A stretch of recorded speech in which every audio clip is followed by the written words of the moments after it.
Game Freak and Nintendo have come under a lot of fire recently due to the controversy surrounding Pokemon Sword and Shield, so let's talk about it.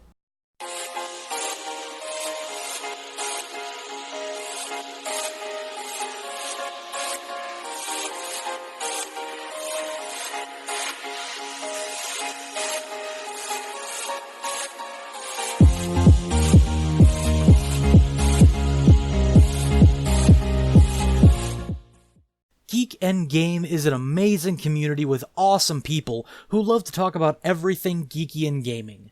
Their Facebook and Twitter pages host awesome discussions about everything in those genres and are always full of awesome content that you should check out. They also have a YouTube channel and Twitch stream where they host their weekly live streams, talking about anything from pop vinyls to comic books to video games and more.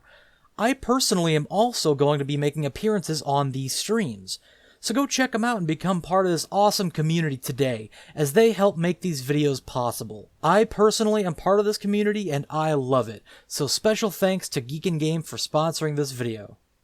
What's up guys, J.Bandicoot here, back with another video, and today we're talking about the controversy surrounding Game Freak's newest Pokemon titles, Pokemon Sword and Shield. Now when I first saw the trailer, I was excited. I mean, who doesn't get excited when a new Pokemon game is announced? But as I sat through the trailer, I felt myself becoming more and more disappointed. The setting of the game had me excited for sure because the steampunk and mechanical nature of the countryside of England is a fresh coat of paint on the franchise. It's amazing, it's a great setting for it, but that's pretty much the only good thing that came out of the trailer for me. As I kept watching, the game didn't really look all that great. Sure, it looks great from a Pokemon point of view, but when you compare it to a game like Breath of the Wild, which Sword and Shield definitely try to borrow from in the exploration and navigation departments, you can clearly see the graphical differences in these games. Now these looks can be shrugged off as stylistic choices due to the Pokemon games always having their own unique look and art design to them, but if you're going to go with more of an open world route, you'd better hit us with some better graphics than this. These negative feelings only intensified after learning more about the game in recent Nintendo Directs and news pieces from Nintendo themselves when they verified that there would be no inclusion of a national Pokédex in the game due to the fact that it would be too much work for the developers to develop each Pokémon in the Pokémon universe with more 3D modeling and updated graphics. This was one of the biggest disappointments to many longtime Pokemon players, myself included, because the entire premise of Pokemon is that you gotta catch them all. But in this game, you can't catch them all when there's a significant portion of existing Pokemon that you literally cannot catch in this game. They do not exist. I do completely see where Nintendo and Game Freak are coming from, however, as remodeling every single Pokemon in existence to fit the art style of this new game would definitely be a tall order. I would definitely have more sympathy for them if they didn't have an entire development team from Game Freak working on the new IP Town. If you want to complain about your resources, either hire new people to replace the ones you have working on your other title, or just don't develop two games at once. But money talks. We need the money. We need more Pokemon games because that's the biggest media franchise in the world. So the exclusion of the national Dex is definitely a sore spot for longtime players, but it shouldn't be a deal breaker, should it? Maybe not, but it's the other things here on top of it's like a big old pancake stack that make for this just be incredibly frustrating. Another disappointment, another layer of pancake on top of this whole debacle is the Dynamax system and the exclusion of Mega Evolution. The reason that Mega Evolution was supposedly dropped from the project was kind of the same as the reason the National Dex was excluded. More Mega Evolution variants means more modeling work and time that they don't have, so their substitute and supposed fix for this was to just take models that they had already made and make them bigger. Which is, what? Taking all of this into consideration, it really feels like this game is being rushed more than anything, and that only spells disaster for games. This is especially true for games that have the kind of developer and publisher track records as Game Freak and Nintendo do. With the reputation they have built around themselves, they can't simply push out a game because they can, or they won't be able to live up to the bar they have set for themselves. In this case, making one great game after another is an undoubtable curse on the duo and is definitely hurting him here.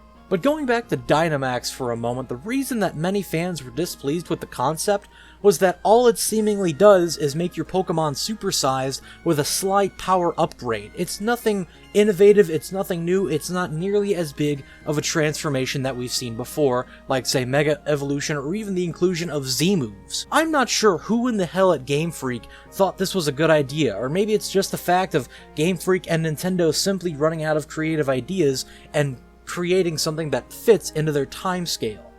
In any case, this aspect of the game just feels lazy, unnecessary, and only involved to create a good draw, not even a good draw, but a draw to the game that allows them to fit their timescale. It doesn't add any significance to the gameplay or story at large. I mean, sure, I'm sure there's going to be some explanation in the story as to why Dynamaxing is a thing, but it's not a substantial addition to any story. We've already been introduced to the game-changing mechanics of Mega Evolutions and Z-moves, so why remove them to put something that doesn't add any significance or substance into the mix? And let's talk about the legendaries for a minute. The Shield Pokemon looks awesome in my opinion. I was so psyched when I saw him in the trailer. But then the Sword Pokemon shows up, and it's not even a sword Pokemon. It's a lion with a sword in its mouth. Why is that meant to portray a sword? It's literally just like if a trainer were to pick up a sword and then say, I am now a sword human. And it's so weird. I don't like it. What the hell is that? Why not a new Pokemon like Aegislash that is literally a sword? I don't get it. They had the perfect Pokemon. Maybe for once, take a Pokemon that didn't seem to be, very special. I mean, Aegislash was awesome, but maybe make him the centerfold since it's Sword and Shield. I don't get it, but I digress. I'm going off topic here. It's because of all of these seemingly bad and terrible ideas and practices that fans are beginning to revolt and take shots at Nintendo and Game Freak. On our end, it really does seem like they're trying to rush this game to continue to attempt to capitalize on the popularity of Pokemon Go and Pokemon as a whole. In my mind, the fans are completely justified in feeling betrayed and ripped off because there is next to nothing about this game that feels new or exciting apart from the setting and new Pokemon. I sincerely hope this game gets delayed or something changes to where we can get the new Pokemon game we deserve, but I just don't think it's going to happen with this one. I'm very divided as to whether or not I want to purchase this Pokemon game because at its core, it's going to have the story of a Pokemon game, it's going to have the thrill of a Pokemon game, it's just all of the other aspects that we've grown accustomed to that have been stripped from the game and make it feel like a lesser experience to its predecessors. But if this game doesn't sell well, I hope the poor sales figures for this game opens Nintendo's and Game Freak's eyes that they indeed can do wrong, and they need to continue putting effort into their games. But what do you guys think? Are all of these bad elements going to prevent you from getting the game? Are you going to get the game anyway because it's a Pokemon game and you love Pokemon? What can Nintendo and Game Freak do to improve or save their reputation? Is there anything about these games that you're looking forward to? Let me know in the comments below, I'd love to hear your thoughts. And as always, guys, thank you so much for watching, it really means a lot to me. Don't forget to consider subscribing to the channel if you're not already to show your support, and smash that thumbs up and notification bell buttons down below for more videos. Thank you guys, and as Gary Oak always says, I'll smell you later. Bye for now, guys.